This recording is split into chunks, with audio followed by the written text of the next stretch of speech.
الحمد لله والصلاة والسلام على رسول الله وعلى آله وصحبه ومن والاه. السلام عليكم ورحمة الله. برزان خوش حالم لا ألقي هشتم لرامان لسورتي لقمان بيم وخزمتان بما بس رزامن دي رب العالمين وهي وادان ايوي ازي السودي لور بقرن. بسم الله الرحمن الرحيم. وإذا تتلى عليه آياتنا ولى مستكبرا كأن لم يسمعها كأن في أذنيه وقرا فبشره بعذاب أليم. بەڵە خۆشەویستان وەکو ئاەتی پێشووتر خوای گەورە باسی کەسانێکی کرد ئەو کەسانێکەوە دەچن لەهوە الحەدیث واتە قسەی پرۆپوچ و باتیل و ناحەق و بێسوود دەکڕن تاوەکو هەم خۆیان و هەم خەڵکی پێگومڕا بکەن. اینجا الله تعالی فەرمووی ئولائیکە لەهم عەذاب ئەلیم کەواتە کەسێکەوە دەکا بەڵام ئولائیکە بەخۆی و ئەوانەی کە گومڕاش دەبن پێی هەمویان عەذابێکی ڕیسواکەریان لەبۆ هەیە. هەر ئەوانە ئیدا توتلا عەلەیه ئایاتونا کاتێکەوە ئاەتەکانی ئێمان لەو بخوێندرێتەوە لە جیاتی ئەوەی کەوا پابەند بن گوێی لێ شل بکەن و گوێی لێ ڕابگرن و سوودی لێ وەربگرن و ئیمانی پێبینن کە ئەسڵ وایە وەکو ئیمانداران وإذا تتلى عليهم آياته زادتهم إيمانا. ئیمانداری ڕاستەقینە کەسێک بە دوای حەقدا وێڵبی کاتێکەوە ئاەتەکانی خوای گەورەی گوێ لێ دەبی ئیمانی پێدەین و ئیمانی پێ زیاد دەکا. بەڵام ئەوانە کاتێک کە ئاەتەکانی الله تعالی لێ دەخوێندرێتەوە وەلا مستەکبیرن کەئەن لەم یەسمعها پشتی تێدەکا بەو پەڕی تەکەببڕۆ خۆی پێ گەورەتر لەوەیکەوە دان بەو حەقەدا بنێ و گوێی لێ ڕابگری و ئیمانی پێبینی كأن لم يسمعها وكأنما هر جوي لينية كأن في أذنيه وقرا وكأنما قرساتي مثلنا جوي هي مانع لوي كوا جوي ليبتن مع العلم بإرادي خوي بشتي تيكرديا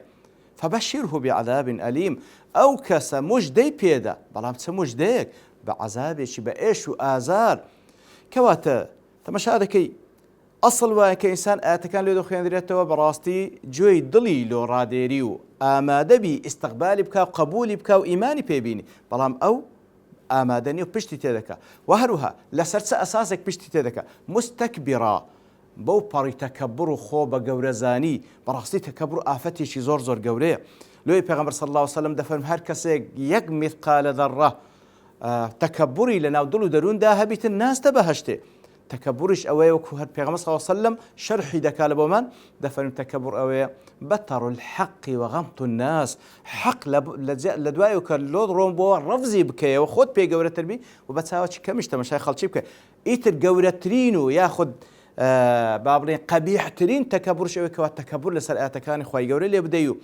تكبر واد لي بكا كوادان بو حقيدانني كخواهي قورة فرموتي سبحانه وتعالى إيتر تكبر مانع لوي كوا أو إنسانة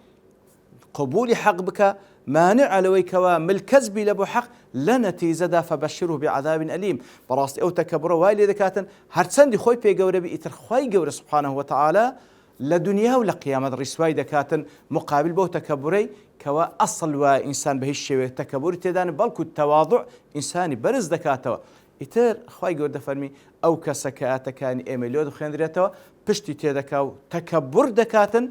وەکەوەی گوێ لێ نەبکەواتە زانیان دەفەرمونون لێرەدا کەسێکەوە ئامادەنیە گوێ لە بۆ حەق ڕابگری و گوێ لە ئاەتەکان خوای گەورە ڕابگری معناوەی ئەوە نییە کەوا ئیقامی حوجەی لەسەر نەکرێت نا کەواتە لێرەدا ئەوە حاڵەتێکەوە خود حکمێکە وەکو زانان دەفەرمونون زۆر ورد و مهم و پێویستە هەمومان بیزانین ئەو کەسە کە ئەسڵەن خوای گەورە ئیستعدادی پێبەخشیە کەوا حەق وەربگری و تێی بگە بەڵام بەخۆی ئامادەنی هەر گوێی لێ ڕابگری أو إقامة حجزي لسر كرا يتلو كفر إعراضي هي بشتي تيكردية كانت معناه ونيك بخوي آمادن يجوي لي رابق الوقت إقامة حجزي لسر نكرا إقامة حجزي لسر كرا وتكبري شي هي آمادن يجوي لي رابق لتن خوابنا من دا يتر فبشره بعذاب أليم مجدي بيبدا واتا خبرش بيبدا كوا لسر رنجي دموساي رنج بدا توا بعذاب أليم بعذابك بإيش وآزار خوابنا من بدا وإذا تتلى عليه آياتنا ولا مستكبرا كأن لم يسمعها كأن في أذنيه وقرا فبشره بعذاب أليم. وصلى الله وسلم على نبينا محمد وعلى آله وصحبه أجمعين وآخر دعوانا الحمد لله رب العالمين.